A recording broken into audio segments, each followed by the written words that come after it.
Um, for those of you who don't know me, my name is Stephanie Steinberg. I am the founder of the Detroit Writing Room in downtown Detroit. And I am super excited to have you all here for a book talk with Elaine Makas, who wrote A Young Man on the Front Line. It's Memorial Day weekend coming up, so this is a very timely book to discuss. And my grandfather was a World War II vet and has a very special place in my heart. We have a plaque at the Detroit Writing Room in our conference room in memory of him, and he would have loved the Detroit Writing Room if he was still around. So, Elaine, thank you so much for sharing your story with us tonight. If everyone stays on until the end, we're going to give away a signed copy of the book, so make sure to not leave early.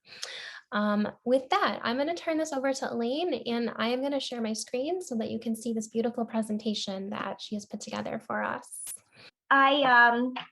I wrote the book in 4 sections, so many chapters under each section. And the 4 sections are becoming a soldier, maturing as a soldier, the cruelty of war, and then coming home. And so I'm just going to read a couple paragraphs from each part of the book, and you can kind of see the chronology. This is at the very beginning of the book. I am a soldier. I live with loyalty. I live with honor. I live with strength.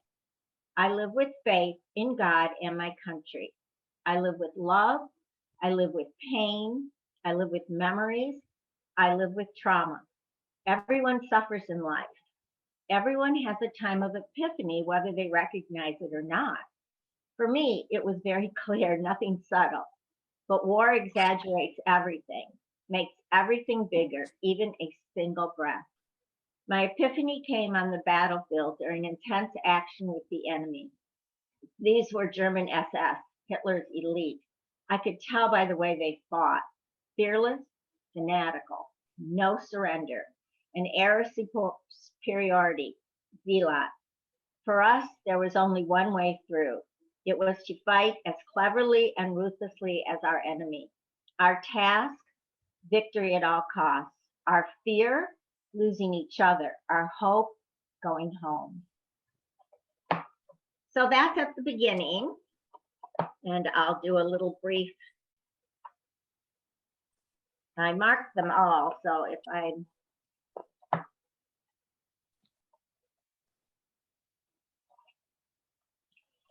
okay, we're at the next slide. So there we go. So you can see we're now at maturing as a soldier. Soon I could tell the battle is at its peak. The sound of artillery is deafening. The smoke makes my eyes tear and my nostrils sting. I hear the shrapnel and the bullets whistling. The bullets sound like fast-moving bees.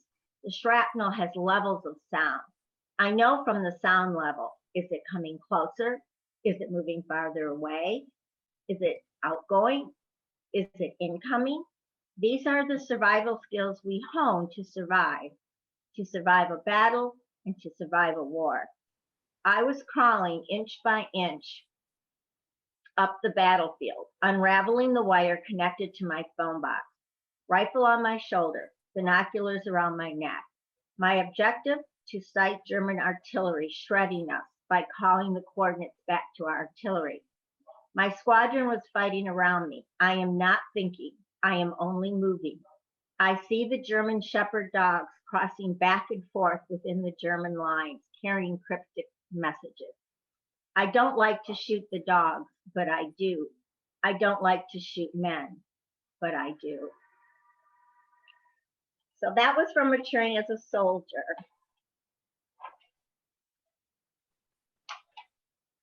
I'm trying to see. How are we doing, everybody? Okay. You still with me?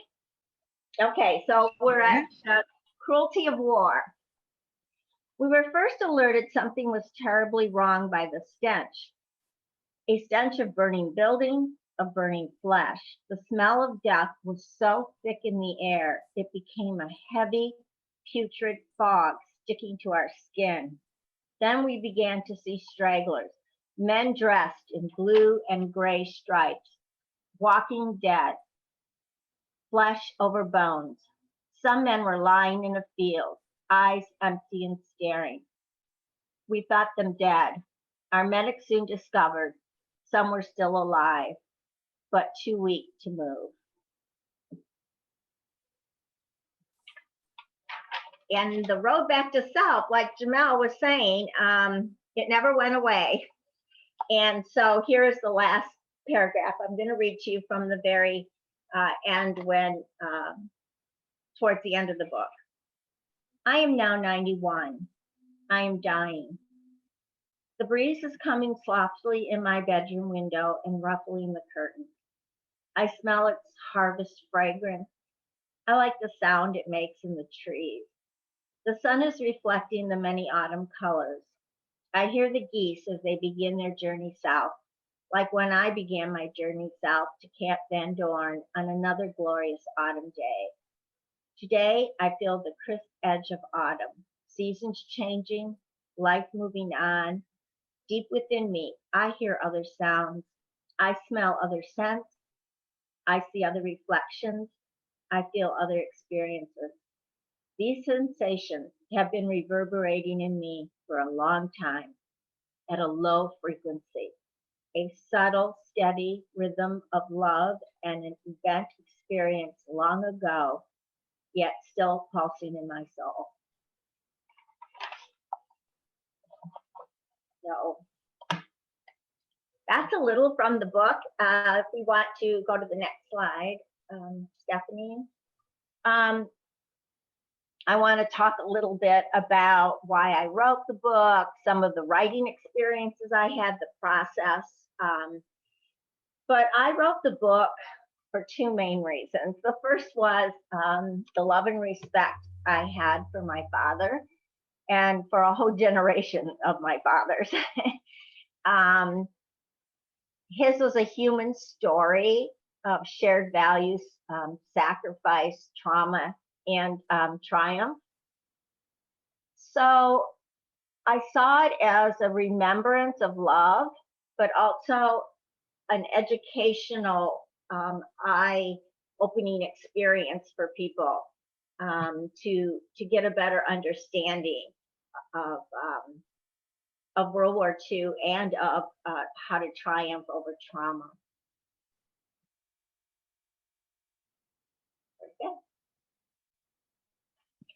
Stephanie and I talked a little bit about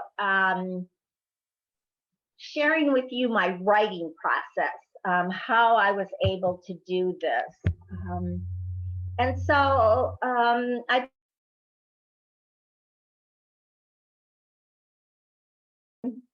talking, you can see that this is a photo of the 63rd Division in Germany. They were accredited with the liberation of Southern Bavaria and also the liberation of the Langsberg concentration camp, which was a satellite of Dachau. So I attended a writing workshop. The one I attended happened to be at the Writing Center at Saginaw Valley State University. You know what? I'm going to go and listen because I want to write this story. So after I did that, and I met Elizabeth there, and we'll talk a little later about having a writing coach. I had to, in my heart, make a personal commitment to this process. It's not an easy process, but it's a rewarding process. And so I made a commitment that I would do this. I am an old-fashioned writer. I created an outline like my high school English teacher taught me to. And then I sought a professional opinion. I talked to Elizabeth Atkins. I sent her a couple drafts of some chapters. And then I secured her support because I felt like I didn't want to travel this journey alone. Sort of like what my dad said, they had each other, and I really felt that I had Elizabeth. So that was very helpful. So then we get into the nitty-gritty, which is the actual writing process. If you want to look at the picture, this is the Battle of the Siegfried Line. The Siegfried Line was the German line. The Maginot Line was the French. This one was the German line. They were both built after World War I. You can see the tank barriers there. The Siegfried Line was said to be absolutely impenetrable. But I don't think they realized when they built them that the world changed in technology and war, and they were not the lines of defense that they thought they would be. It was quite a heavy battle, and the story of it, of course, is in the book. So I created a writing schedule. I wrote every morning for about 3 hours, and the reason I could do that was because we were in quarantine, so that really helped me along. It was like, oh, I can't go to school because I've been an educator for over 45 years. And so I wrote, and I happened to be up north in the UP at a cabin. And so I wrote every day. I think that as a writer, you have to get into your own routine or your own rhythm. What I found is I could write in the morning, but like in the afternoon or evening when I wanted to do something, I would do research. I would read my primary sources. I would read my dad's, he had a diary. He had notes, all sorts of pictures. So then I finished draft 1 and began the rewrite process. Now, getting everything in sequence was a real big challenge. When you're writing a memoir, you're writing this person's story, but you're also writing it in a time and place. So this is, 1944 Germany. This is his journey. This is his experiences. This is what's happening historically in the world. And so you've got to get them all together. And that was a really big challenge to do that. Like Elizabeth and I laugh about, because I just got so frustrated. I printed it out, and then I took Scotch tape and I just taped the whole thing in a great big long scroll so I could figure out what was right and what was wrong. And you do what you have to do. Then I went into the rewriting process, and I love this. This is my favorite part. I don't know why. But I first went over the grammar.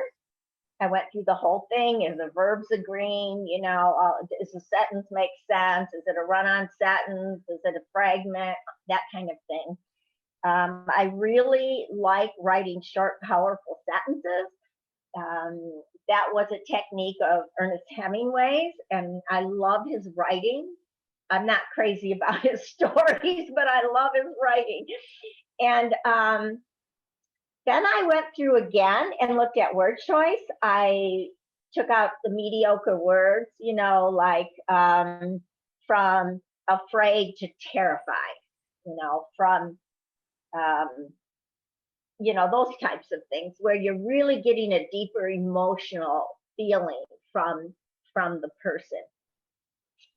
I had to really look at my audience. I wanted it to be a challenging read, but not something that you just have to put so much effort in. I wanted it to just be a story that the audience saw themselves in. And so I worked on audience. I also wanted it to be something that could be read by high school history students. So that was all working in there. I went through, I checked my voice. I went through again. I did the 5 senses. I went through again and looked at the content for accuracy. So the rewrite process was really, it's daunting, but I find it rewarding. So, some of the interesting things I learned about writing on this journey, we'll talk about that. On the left, this is Company B of the 255th Infantry. This is the machine gun squad. And there is a very tragic battle in the story where this squad was pinned down. And so you would, find out what happened to them and how that all transpired. My biggest challenge was voice, because I wrote this as a memoir, but I wrote this in my father's voice, not mine. And I had to sometimes look and go, oh, Elaine, that's you. Get that out of there, Or sometimes I would pick a word like dendrites, and I'm like, oh my gosh, my dad would never say the word dendrite. You know what I mean? It's not a 1944 word. And so I really worked at making it his voice. And some of the sentences in the book are actually right from his diary and right from his chronology that he wrote. So there are pieces of him in there. I had my son look it over once, and he said, Mom, take this whole section out. That's just you lecturing. I go, okay, let's go on. Balance and flow is another thing that was a challenge in writing this, because you can't write all tragedy. You can't. So what you do is you write in the horrors, the trauma, the frustrations, and then you have to balance it with some of the funny things and the human things that happened to them. I mean, they were young boys. They'd find stashes of wine in the cellars, and stumble back to their foxholes. And so there's some really very endearing moments between my dad and his men. So I had to kind of balance that out. Another challenge is keeping it relevant, because it is historical, but that's the whole purpose of a story. A historical story is to teach us, for us to relate to our lives.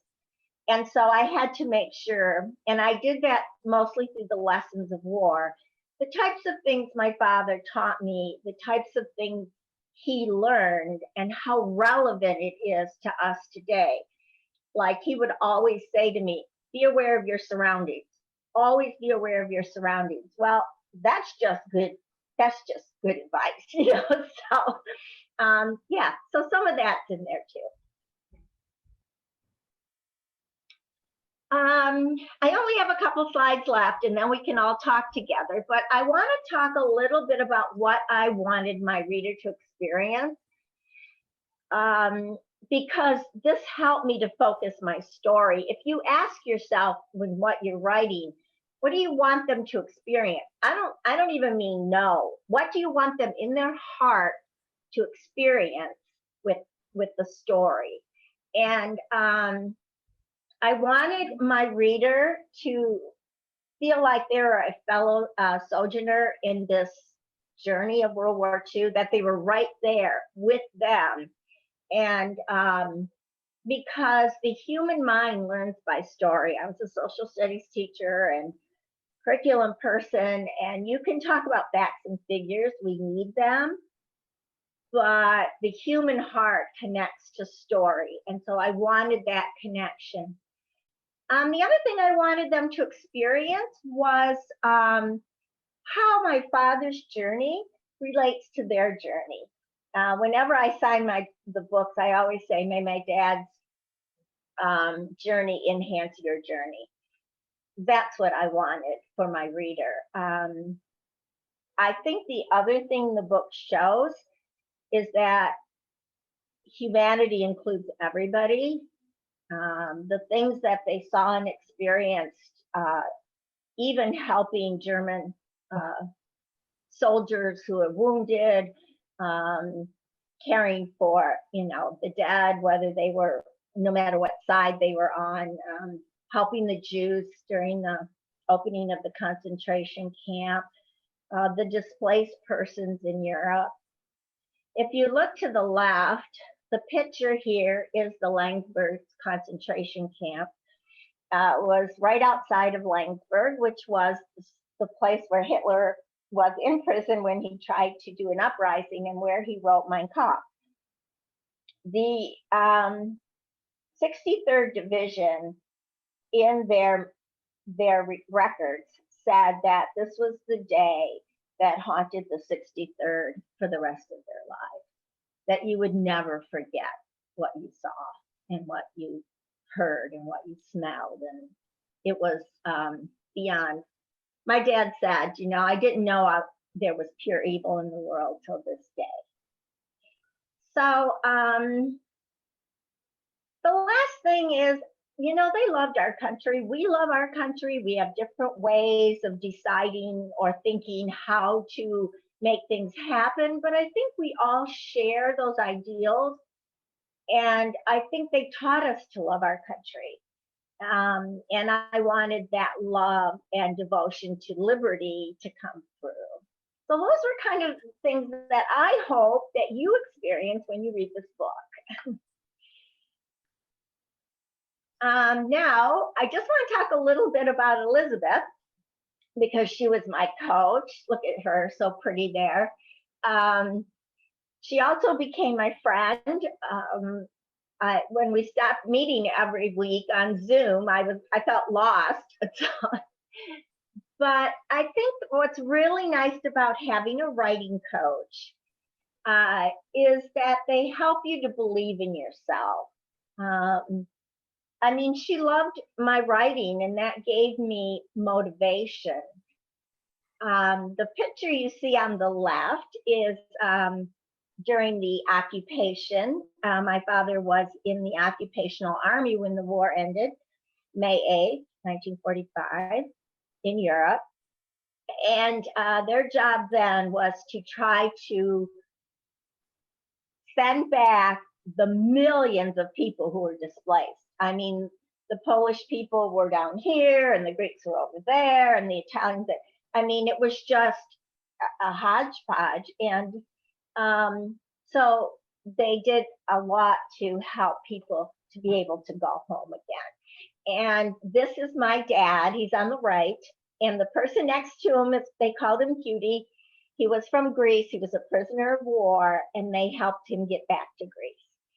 And I put this picture up here because I felt that Elizabeth helped me to find my way in this story. She gave me advice in areas that I felt my skills were weak. She just was there from beginning to end and had many resources, and in the end helped me to publish the book. I thought maybe you'd like to meet my dad. This is a 2-minute video. We recorded him in 2000, and you can see I just recorded him with like those old home video cameras, you know. But this is just 2 minutes of Sergeant Chris Makas.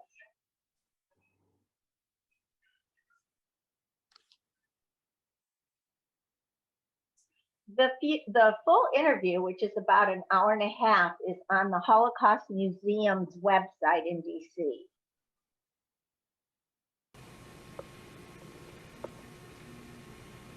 My name is Chris Makas, and I served in the 63rd Infantry Division, which is the patch that is shown in the picture here.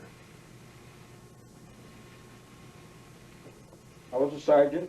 I served in B Company of the 255th Infantry Regiment of the 63rd Division.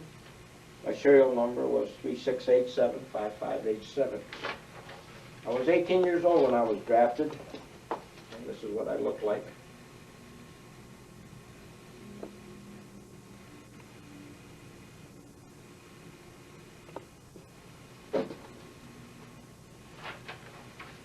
I was 18 when I was drafted, which was in August of 1943, but in October I turned 19. I got my training in Camp Van Dorn, Mississippi, and we went overseas in November. We left New York, and we landed in France, Marseille, on December the 8th, 1944. We assembled outside of a town called AIX, France. And shortly after our arrival, the Germans attacked up north, which became known as the Battle of the Bulge. We were put on railroad cars, 40 and 8s they called them. In World War I, those cars would hold 8 horses or 40 men, and moved us up to a town called Oberhofen, and we assembled in that area. On New Year's Eve of 1944, we were put on trucks and we moved north to a town called Butte. We arrived there early in the morning, we had a hot meal, and then we marched up to the Maginot Line and took up a defensive position along there. The weather was cold, we had a lot of snow. It was the worst winter that Europe has seen in 25 years. And on January the 3rd, the Germans attacked us. And their offensive was called Operation Nordwind. In our language, that would be North Wind. They failed to penetrate. They made some minor penetrations, but they failed to break through like they did up north in the Bulge. 10% of our units were sent north to help those units. And part of our units moved further north to occupy territory that Patton had abandoned when he moved to go forward. And shortly after that, we settled into a winter campaign. In the spring,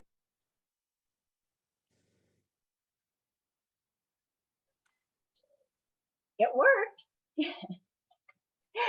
So Pam, that must have brought back some memories.